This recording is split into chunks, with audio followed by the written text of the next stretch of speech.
Allô! Aujourd'hui, je suis présentement au Maximum de Sainte-Foy avec Antoine Vermette pour parler bodybuilding. Alors bonjour Antoine, ça va bien? Oui, ça va bien toi? Oui.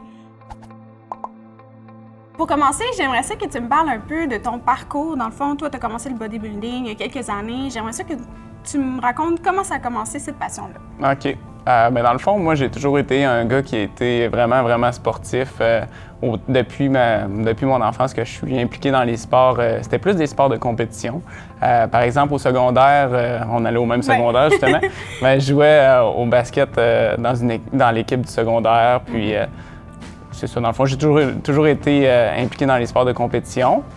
Puis là, rendu au cégep, j'ai voulu faire l'équipe de basket au cégep, mais malheureusement, je me suis fait couper de l'équipe. Okay. Donc, étant un gars qui a toujours fait du sport, ben là, il fallait que je me trouve quelque chose d'autre à faire parce que j'avais besoin de bouger et tout. Fait que c'est là que j'ai commencé à m'entraîner en salle. Au début, j'ai commencé à m'entraîner, c'était juste pour le fun, pour me mettre en forme, pour faire quelque chose d'autre que le basket que je faisais depuis. Donc là, j'ai commencé à m'entraîner, c'est ça, juste pour le fun. Puis, au fil du temps, là, j'ai vu mon corps changer rapidement, les gens qui s'en rendaient compte. Ça m'aidait beaucoup pour mon estime personnelle, puis j'ai vraiment commencé à aimer ça m'entraîner. Ça, c'était à peu près en 2010-2011. Okay. Après ça, en 2011, là, j'ai commencé à étudier à l'Université Laval en kinésiologie. Fait que là, c'est là que j'ai commencé à être exposé un petit peu aux différentes techniques d'entraînement, comment maximiser la performance, comment bien manger. Puis c'est là vraiment que c'était comme un petit peu le lien entre ma passion pour le sport puis ma passion pour le corps humain. Ouais. Donc là, je voyais vraiment tout ce qui se passait dans mon corps pendant que je m'entraînais. Puis c'est là vraiment que je suis tombé en amour avec l'entraînement. Donc après ça, là, environ vers 2012, j'étais sur un forum de bodybuilding sur Internet. Donc, avec plusieurs personnes qui ont la même passion, on se parlait, on se posait des questions.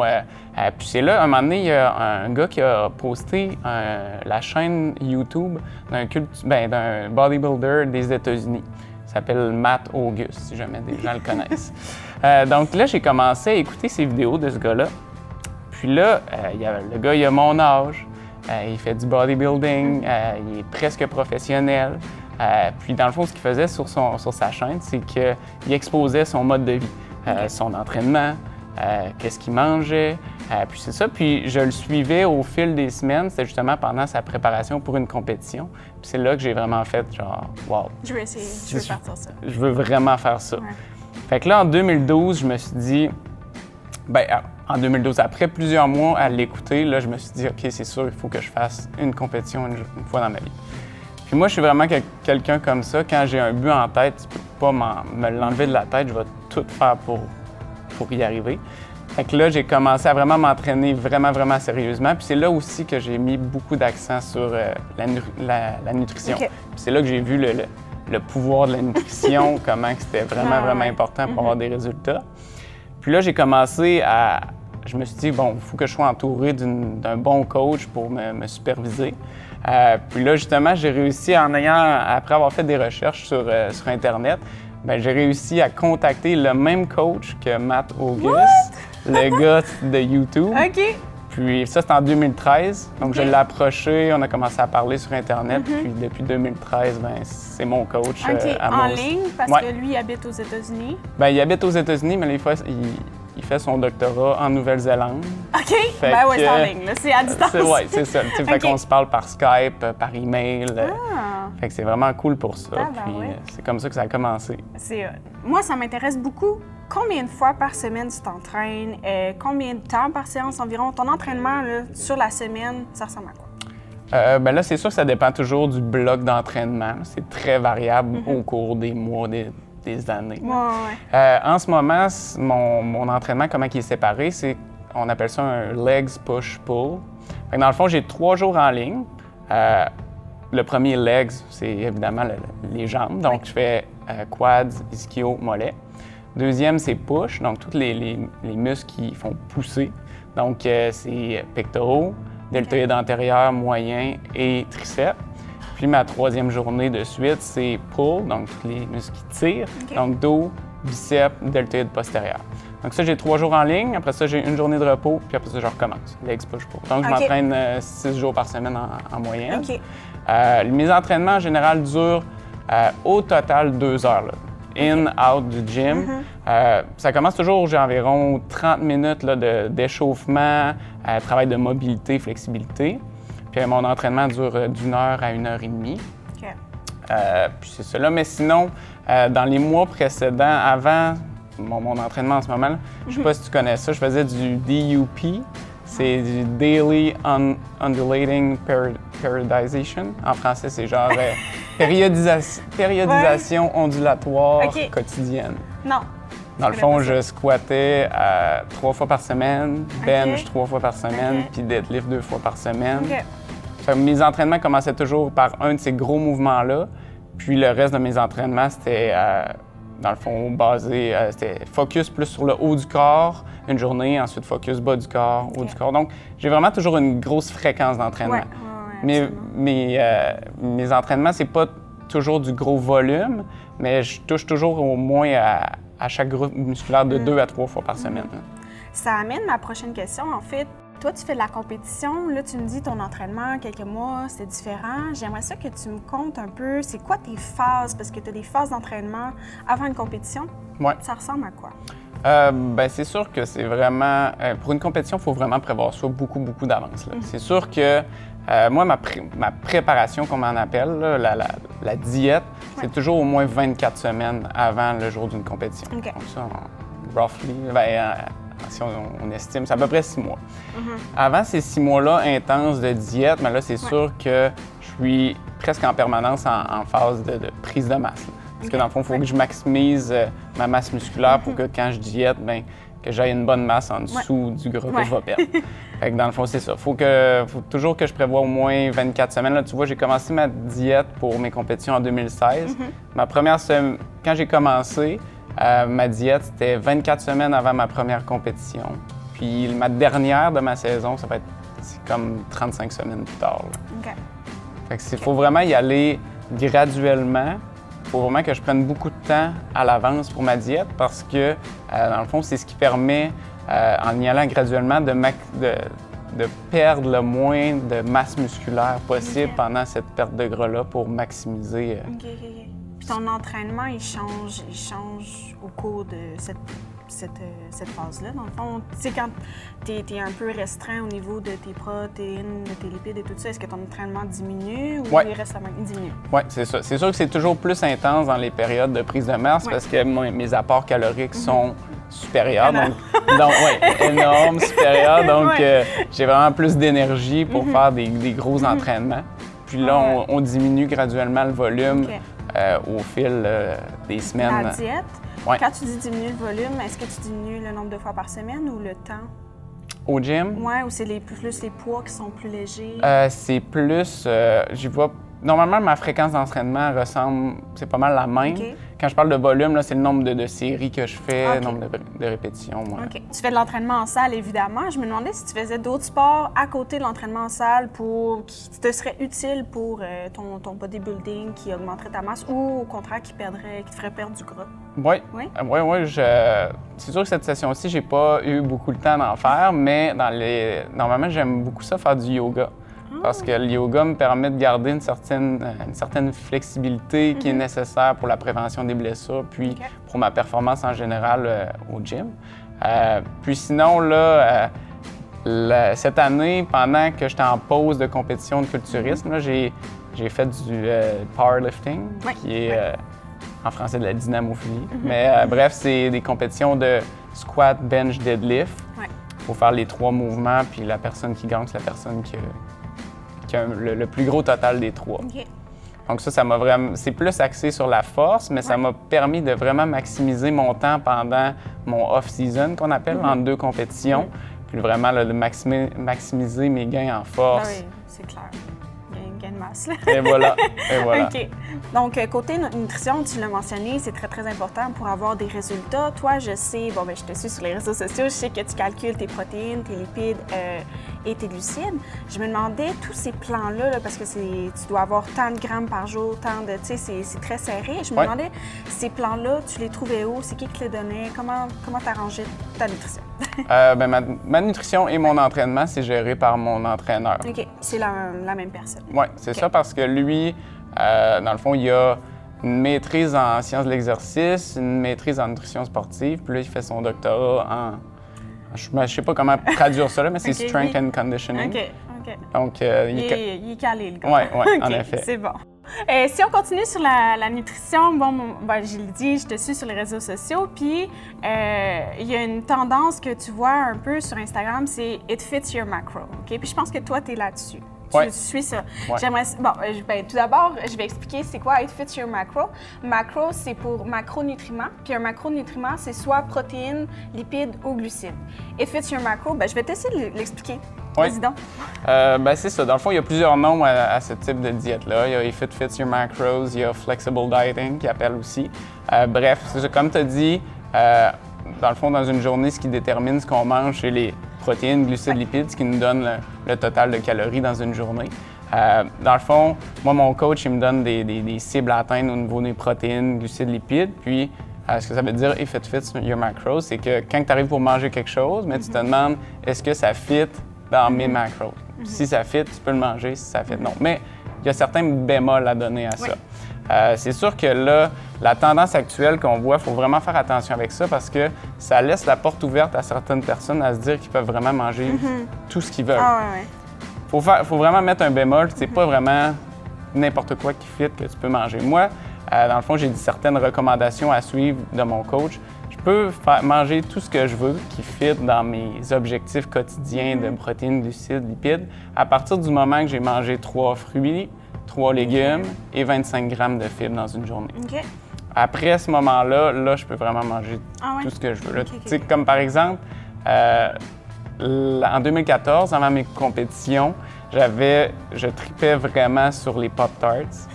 Et une fois par jour, c'était assuré que je mangeais une Pop-Tart. Même si j'étais à une semaine de ma compétition, à tous les jours, j'en mangeais une. Mais ça fitait dans tes glucides. Oui. Ça dépassait jamais. C'est ça.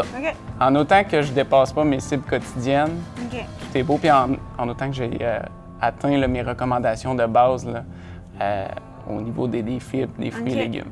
OK. Quand tu m'expliques ça, là, je comprends, là, c'est bien structuré, nombre de glucides, nombre de lipides, nombre de protéines, mais au niveau des micronutriments, micronutriments, c'est soit vitamines, minéraux. Au niveau des micronutriments, ça semble pas, structuré. Est-ce que tu pourrais pas manquer de vitamine C, de vitamine B? Ça ressemble à quoi? Oui, bien, ça, c'est justement là, une des critiques de ce mode de diète-là. Pour contrer certaines carences-là que je pourrais avoir, c'est pour ça qu'à la base, il faut que je mange au moins 3 fruits et 3 légumes par jour. Puis pour être certain aussi, je prends également une multivitamine à tous les jours pour m'assurer que j'ai aucune carence dans mes micronutriments. Si on jase vraiment compétition, je me demandais, est-ce que tout le monde peut s'inscrire? Est-ce qu'il faut un poids minimal? C'est quoi la procédure, en fait, pour s'inscrire? Parce que moi, j'ai vraiment aucune idée. Là. Comment tu fais, toi? Dans le fond, les compétitions amateurs, c'est vraiment... Tout le monde peut participer. N'importe qui. Moi, je peux m'inscrire. Oui, tu pourrais t'inscrire. Ça prend pas de poids minimal, ça prend pas d'expérience. Dans le fond, les compétitions amateurs, tout ce qu'il faut, c'est s'inscrire, puis payer, puis eux autres... tout est beau à partir du moment là, que toi, si toi, t'es craqué, les autres sont... OK.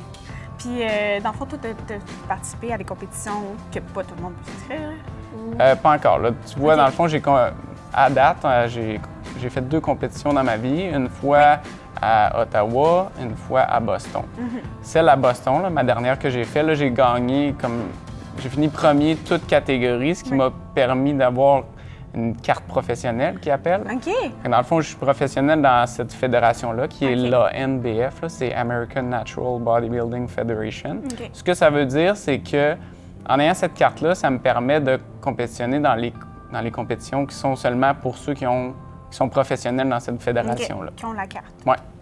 Comment ça se déroule une compétition? Là, je vois tes photos, là, mais j'aimerais ça que tu m'expliques. Bon, t'arrives, qu'est-ce que tu fais? C'est quoi Conte-moi la journée de la compétition. La journée de la compétition, là, c'est sûr, quand je me réveille, là, j'ai un plan alimentaire à suivre là, pour maximiser mon look rendu sur le stage. Là. Ça, c'est sûr, c'est quand même assez complexe. Mais si on parle pratico-pratique là, pour la compétition, je me lève, je mets une première couche de tanning. De tout bronzant. Oui, c'est ça, parce que ça fait partie des critères d'évaluation. C'est où t'achètes ça? J'achète ça sur Internet, sur les sites comme bodybuilding.com, ou tout autre site de bodybuilding. Donc ça, je mets une première couche avant d'aller à l'endroit où la compétition se déroule. Fait que ça, je fais ça, je mange mes repas. J'arrive à la compétition, là, on s'inscrit et tout, on s'en va backstage. Puis là, c'est là où tous les compétiteurs sont ensemble. C'est là qu'on fait, on pump up avant d'embarquer sur le stage. Fait que c'est là là, je vais mettre ma touche finale d'autobronzant, m'assurer que tout est beau. Je mange mes derniers repas. 15 minutes avant la compétition, je commence à m'entraîner un petit peu pour augmenter le blood flow dans je sais pas, tu sais comment en français, bref. Le blood flow dans mes muscles pour avoir l'air plus gros rendu sur le stage. Donc là, la première étape, c'est ce qu'ils appellent en anglais le pre-judging. Là, c'est vraiment là, tous les compétiteurs d'une même catégorie sont alignés un à côté de l'autre. Puis les juges nous comparent tout le monde un à côté de l'autre. Donc on a plusieurs séries de pauses à faire. Tout le monde fait les mêmes pauses en même temps. Puis là, les juges nous regardent. Puis c'est vraiment là que tout le jugement se fait. C'est là le plus important. C'est là qu'il faut que tu look le mieux, parce que c'est là que tu gagnes tous tes points. Tout est déterminé le matin, tout dépendamment comment c'est cédulé, mais dans la partie pre-judging. Là, après avoir fait ça, on débarque du stage, puis on revient plus tard de manière individuelle pour faire notre routine individuelle. Ça, normalement, en général, tu as comme 1 minute. Tu mets ta propre musique. Puis, dans le fond, tu es tout seul sur le stage, puis c'est toi qui décides l'enchaînement de tes pauses. Puis ça, c'est plus pour le fun, pour avoir des belles photos plus tard, un beau vidéo, parce que ça, normalement, en général, là, ça dépend toujours des fédérations, mais ça compte pas dans le pointage final. Puis là, à la fin de tout ça, là, ils nous ramènent sur le stage pour déterminer c'est qui a gagné. J'avais entendu dire, ça se peut-tu, ils mettent, admettons, ceux qui sont quasiment égaux ou ceux-là qui pourraient gagner au centre, puis là, ils comparent après par rapport au centre. Fait que quand tu es au centre, ça va bien, là. Oui, c'est vraiment bon signe quand tu te retrouves au centre, parce que dans le fond, c'est ça, ceux qu'à première vue, ils ont l'air d'être les meilleurs, puis qu'ils pensent qu'ils vont gagner, c'est ça, ils mettent au centre, fait que, parce que ça te permet de les comparer vraiment avec tout le monde à la périphérie. Antoine, je sais que tu étudies présentement en médecine à l'Université Laval. On sait que c'est un programme assez exigeant, merci, avec toutes les heures que tu mets dans l'entraînement. Moi, personnellement, je suis vraiment fascinée par la motivation que tu as. C'est vraiment inspirant. Je voulais que tu me parles de cette motivation-là. Comment, de un, tu gères tes semaines, puis comment, le matin, tu te pousses à aller t'entraîner quand tu as ça à étudier, là? Mais ça, c'est sûr, c'est une question que je me fais énormément poser, puis c'est normal parce que j'ai un mode de vie assez différent de la plupart des gens. Mais la clé, pour vrai, dans tout ça, c'est d'être passionné par ce que tu fais. J'adore m'entraîner, j'adore la compétition, puis j'adore mes études en médecine. Dans ce temps-là, tout est vraiment plus facile parce que tout le temps que tu mets dans ces passions-là ne paraissent pas comme un effort. Tu sais, j'adore venir m'entraîner, je me dis pas, bon, j'ai 2 heures de moins pour étudier. Quand j'étudie, oui, c'est sûr que pendant les semaines d'examen, on le sait tous, c'est vraiment difficile, peu importe que tu aimes ça ou non, mais quand surtout quand tu as des objectifs précis en tête, là, tu te dis, OK, je le fais, mais je le fais pour une bonne cause parce que je vais vraiment, vraiment être fier de moi au bout du compte. Fait que c'est ça, justement, ce qui est vraiment important, c'est de se fixer des objectifs autant à court et long terme. Tu vois, là, j'ai commencé à vraiment me préparer pour mes compétitions en 2013. Là, j'ai encore chez moi mes tableaux. Chez nous, j'ai des tableaux. Avec mon coach, on s'est fait des objectifs à court terme, objectifs à 5 ans, des objectifs de vie. Les objectifs à court terme, ils me permettent de rester toujours motivé, focusé sur mes objectifs à long terme. Puis tu vois, tous mes objectifs à court terme que je m'étais fixés en 2013 sont tous finis. Puis il y a comme 3 objectifs sur 6 à 5 ans qui sont déjà faits. Puis ça fait 2 ans. Puis j'ai un objectif de vie qui est déjà fait. Puis tu sais, quand j'ai fixé ces objectifs-là, je n'étudiais pas encore en médecine. Parmi ces objectifs-là, il y avait de rentrer en médecine. C'est fait. Moi, tout le temps que je mets là-dedans, vu que c'est une passion, ça paraît pas comme des sacrifices pour moi. Mais ce qui est important vraiment quand tu as un mode de vie comme le mien, c'est vraiment d'être entouré de personnes qui sont vraiment, vraiment compréhensives. Parce que c'est un mode de vie qui est vraiment, vraiment difficile. C'est un petit peu égoïste comme mode de vie parce que c'est toujours centré sur moi. J'ai plusieurs restrictions dans ma vie. Fait que, je suis vraiment chanceux d'avoir une blonde qui est vraiment compréhensive. Oui. Allô, Fred! Je connais sa blonde, elle est super fine. Je continue. Oui, je vais continuer. Fait que, c'est ça, parce que justement, ma blonde, faut qu'elle comprenne puis elle accepte le fait que 2 heures par jour, je suis dans le gym. Je peux pas toujours manger ce qu'elle a fait. On peut pas toujours aller au restaurant autant qu'elle voudrait. Fait que, c'est vraiment important d'être entouré de gens qui sont compréhensifs. Là, justement, mes amis aussi, là, avant que je commence à faire tout ça, j'étais vraiment plus sur le party puis tout. C'est sûr que niveau alcool, tu as des restrictions. Oui, c'est ça. Je peux plus faire autant le party qu'avant. Puis je peux pas toujours voir mes amis, étant donné que je suis vraiment limité dans le temps. Puis c'est la même chose pour ma famille. Fait que je suis vraiment chanceux d'avoir des gens qui comprennent tout ça. Là. Bon, on en parle, on le sent que tu es tellement passionné, mais je la pose quand même la question, c'est qu'est-ce qui te fait le plus triper dans le bodybuilding? Pour vrai, là, j'en ai parlé un petit peu avant. Là, j'ai toujours été fasciné par le corps humain. Ce sport-là, ça me permet vraiment de me dépasser puis de vraiment aller chercher mes limites personnelles. Tu vois, là, c'est autant physique que mental. Je me dépasse à tous les jours. À tous les jours, je me fixe des objectifs. Puis j'ai une rétroaction immédiate de tous les efforts que je mets parce que à tous les jours, par exemple, comme en ce moment, je suis en période de diète, à tous les jours, je vois mon poids descendre. En ayant les périodes de prise de masse, prise de force, à tous les jours, je vois mes poids augmenter. Et dans le fond, j'ai un contrôle personnel sur mes résultats. Je sais qu'il va y avoir une corrélation entre les efforts que je mets et les résultats que je vais avoir. Dans le fond, je n'aurai pas de résultats pour les efforts que je ne mettrai pas. Donc, c'est vraiment cool pour ça parce que je vois les effets de mes efforts. C'est quelque chose que tu peux appliquer dans la vie, comme tous les sports. C'est ça, c'est vraiment motivant. Là, parce que dans tout ton autre domaine, ta médecine, l'étude... Oui, tu amènes un excellent point parce que, dans le fond, toutes les qualités que ça me permet de développer, le travail acharné, ça se transfère sur toutes les activités de ma vie. Pendant mes dernières semaines avant mes compétitions où je mangeais presque pas, j'avais pas d'énergie, puis j'avais des examens à faire, j'avais toujours faim. Mais tu sais, d'être capable de vivre avec cette faim-là mentalement, bien, ça me permet d'être capable d'étudier plus longtemps par après parce que, dans le fond, mentalement, je suis vraiment plus fort en tant que tel. C'est ça. Pour terminer, j'aimerais ça que tu me dises, aurais-tu des conseils pour quelqu'un qui voudrait commencer? Mettons, moi, je vais commencer, qu'est-ce que tu me dirais? Ce qui est vraiment important, surtout là, au niveau du bodybuilding, surtout comme je le fais de manière naturelle, sans stéroïdes, le plus important pour vrai, je pense que c'est la patience. Parce que, oui, le corps humain, c'est une machine à adaptation. Au début, on a vraiment des résultats rapidement, mais très rapidement, au fil de notre progression, on se rend compte que les gains sont vraiment minimaux, c'est vraiment long. Donc, c'est vraiment un sport qui se fait à long terme. Il faut vraiment être très, très patient parce que il n'y a pas de pilule magique. On va se le dire. Les gens ils pensent qu'on peut prendre quelque chose puis que ça va venir tout seul, mais pour vrai, il n'y a rien qui remplace le travail acharné puis le temps. Moi, ça fait 3 ans que je m'entraîne comme ça, puis tu sais, je suis pas au maximum de mon potentiel, puis il faut vraiment que je sois motivé à être patient puis à donner des efforts pour les années encore à venir. D'accord.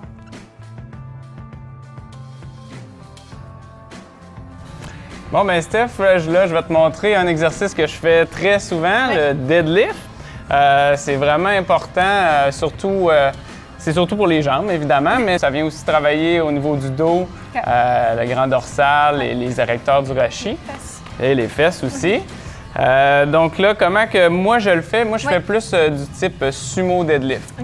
Donc, dans le fond, je me place les jambes vraiment plus larges. Là, le deadlift conventionnel qu'on appelle, c'est vraiment plus les pieds rapprochés comme ça. Hein? Mais moi, au niveau de ma physiologie, c'est plus facile de le faire en sumo. Donc, on se place comme un sumo, les jambes écartées. Moi, c'est environ comme ça. D'habitude, mes tibias arrivent au niveau de la première ligne de la barre. Donc là, je me place, je commence toujours par placer mes jambes. Là, je place ma ceinture pour être sûr que je sois bien safe. Puis là, après ça, l'important, c'est d'aller chercher la barre avec les deux mains. Puis là, le but, avec le sumo deadlift surtout, c'est de vraiment garder la barre la plus proche possible de son corps pour minimiser le bras de levier. Donc là, je viens me placer. Je vais placer mon dos bien droit avant de commencer à forcer, puis je pousse mes genoux vers l'extérieur pour activer mes fessiers.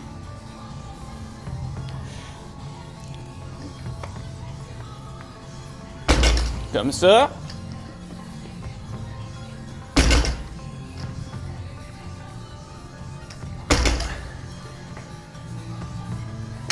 Ah, tu veux-tu que je le fasse en sumo? Yes!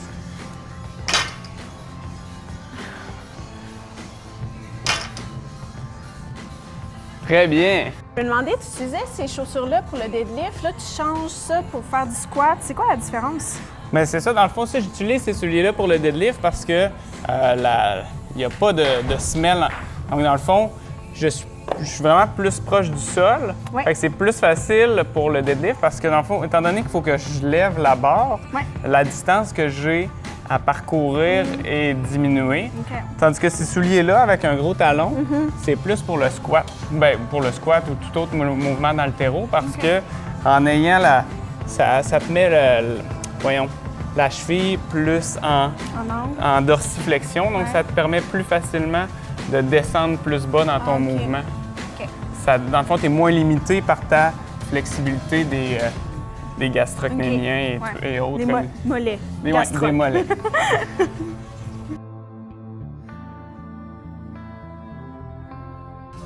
Antoine, avant de poursuivre au deuxième exercice, j'aurais une question pour toi. Dans le fond, est-ce que tu pourrais me dire un stéréotype qu'on retrouve souvent avec le monde du culturisme et que tu me le détruises, s'il te plaît? Évidemment, il y a énormément de stéréotypes envers les gens qui font du bodybuilding et tout autre sport axé sur le physique comme ça. Un que j'entends le plus souvent puis que je trouve assez dommage d'entendre, c'est que les gens croient que tous les gens qui font ce sport-là utilisent des stéroïdes anabolisants, des hormones de croissance et autres. Nécessairement, aussitôt qu'on parle de bodybuilding, tout le monde pense à ça en premier. Évidemment, oui, il y a beaucoup de gens qui utilisent des stéroïdes anabolisants. Surtout, on dirait que dans les dernières années, il semble avoir une augmentation de l'utilisation, malheureusement. Puis, moi, c'est pour ça que c'est important, je trouve ça vraiment important d'en parler, parce que nécessairement, c'est un travail de sensibilisation qu'il faut faire. Tu vois, moi, je fais des compétitions qui sont testées. Autant, ça dépend toujours des compétitions, mais comme la dernière que j'ai faite, il y avait un test de polygraphe avant la compétition. Ça, c'est les mensonges, hein? Oui, c'est ça, comme avec les policiers, un test de mensonge. Carrément. Puis sinon, là, après la compétition, il y a des tests urinaires qui sont aléatoires. D'habitude, ceux qui ont gagné, nécessairement, ils font des tests pour dépister les substances dans l'urine. OK, ben c'est ça. Dans le fond, là, on va y aller pour le deuxième exercice, un autre exercice que j'adore, le squat, qui est également, là, aujourd'hui, je te montre juste des exercices quasiment de bas du corps. Mais c'est leg day aujourd'hui. Oui, c'est ça, leg day. Fait que c'est vraiment, encore une fois, un exercice très efficace pour stimuler autant l'hypertrophie que quand tu veux travailler en force pour les jambes. C'est surtout l'accent sur les quadriceps. Donc, tandis que le deadlift, c'est plus la chaîne postérieure des jambes, mais ici, on vient plus travailler en antérieur. Donc, je vais te démontrer rapidement. Je n'aurais pas besoin de ma ceinture, étant donné que c'est pas trop lourd. Les deux clés de 45. Donc, dans le fond, moi, je viens toujours placer mes pieds premièrement en dessous de la barre. Ensuite de ça, je viens à côté la barre sur mes trapèzes supérieurs. Je déraque la barre. Je fais toujours 3 pas. Je vais prendre une grande inspiration que je vais ensuite bloquer pour stabiliser ma colonne vertébrale.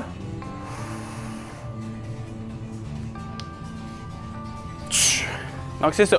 Là, après avoir pris ta grande inspiration, tu stabilises ta colonne, tu fléchis les genoux, tu descends jusqu'à ce que tes hanches soient plus basses que tes genoux. Puis ensuite de ça, tu pousses vers le haut en poussant tes jambes vers l'extérieur pour engager tes fessiers encore une fois. OK.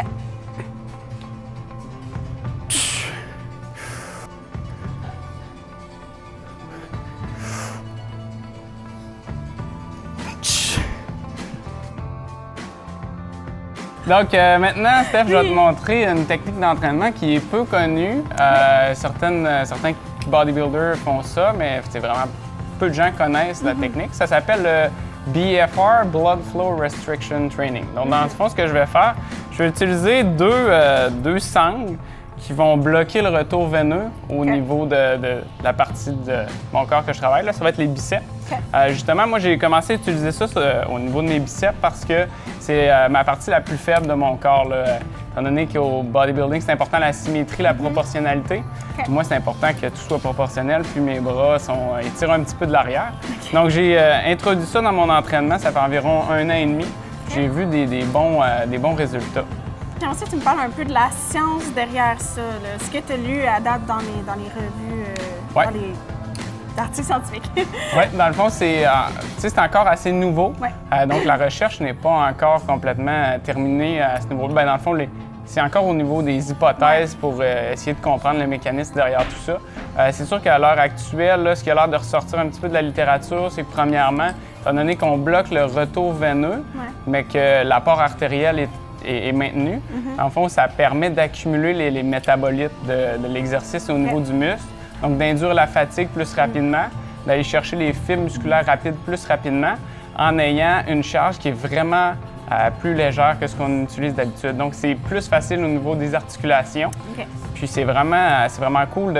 Ça permet d'ajouter du volume d'entraînement sans trop taxer le corps.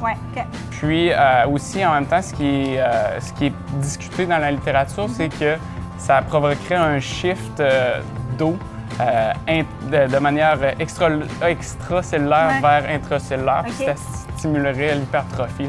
Comme je te dis encore, là, c'est pas vraiment... encore en train de chercher là-dessus. C'est ça. Bon. Et tu peux me faire une démonstration? Oui. Dans le fond, là, j'utilise les deux sangles. Le but, ce qu'on fait, c'est que faut y aller de manière plus proximale aux muscles qu'on travaille. Donc là, mon biceps est ici. Donc, je viens le mettre au niveau juste en dessous de mon deltoïde. Puis là, ce qu'on dit, c'est d'utiliser une résistance d'environ 7 sur 10, ils disent. C'est vraiment subjectif. Bien, 70 de ton RM? Non. Là, la charge que je vais utiliser, c'est 20 à 30 de mon RM. C'est vraiment très léger. Parce que moi, je veux juste dire, quand on dit RM, ça veut dire répétition maximale. C'est le plus lourd que tu peux lever une fois. Donc, c'est ça. Oui. Je te laisse continuer, excuse. Donc, c'est ça. Là, j'installe les deux sangles. Ce qui est cool avant, j'utilisais des knee wraps qu'on appelle. Je faisais un nœud, puis c'était vraiment plus difficile avec ça. Là. C'est vraiment plus facile. Question cocasse, où est-ce que tu as trouvé ça? Sur Amazon. OK. Puis c'est-tu pour le bodybuilding? Non, d'habitude, c'est utilisé par les infirmières pour... pour piquer? Oui, c'est ça. OK. Donc là, tu sais, j'y vais vraiment à l'œil. Je vais avec le feeling. J'essaie que ce soit égal des deux côtés. Puis t'as pas mal, c'est confortable. En ce moment, j'ai pas mal, mais je vais avoir très mal tantôt. À la fin. Dans le fond, le protocole qui a été établi là, dans la littérature, c'est on utilise 20 à 30 du RM, comme je t'ai dit. On commence par faire une série de 30 répétitions. On prend 30 secondes de repos. C'est ça, on en fait 15. 30 secondes de repos, 15, 30 secondes de repos, 15. Je me rappelle pas, je suis rendu à combien, mais c'est 30, 15, 15, 15. Non, il y en a beaucoup, là. Oui, fait qu'à la fin, là, les métabolites sont vraiment accumulés, donc ça commence vraiment à faire mal. Quand on dit métabolites, c'est dans le fond tous les déchets de l'entraînement, CO2 et compagnie, qui se retrouvent dans le muscle. C'est ça. Donc je te laisse y aller. Je vais vraiment avec une petite charge. On va utiliser ça. Donc là, comme je te disais, j'y vais 30 répétitions pour commencer. Et tabarouette, la veine.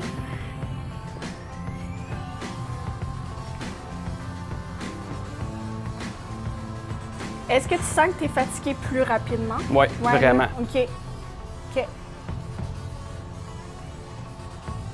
Ça, c'est important d'utiliser cette technique-là seulement quand on s'y connaît, sous la supervision d'un professionnel, parce que nécessairement, là, on joue avec notre système artériel. Donc, là, nécessairement, ça, je bloque mon retour veineux, donc ça augmente ma fréquence cardiaque.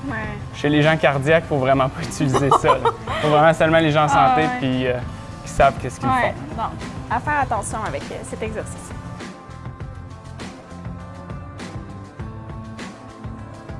Alors voilà ce qui conclut notre capsule bodybuilding. Merci beaucoup Antoine, c'était vraiment très très intéressant. Merci à toi Steph pour l'invitation. Ça fait plaisir. Je voulais aussi remercier le Maxiform de Sainte-Foy pour nous avoir accueillis. Et bonne semaine gang!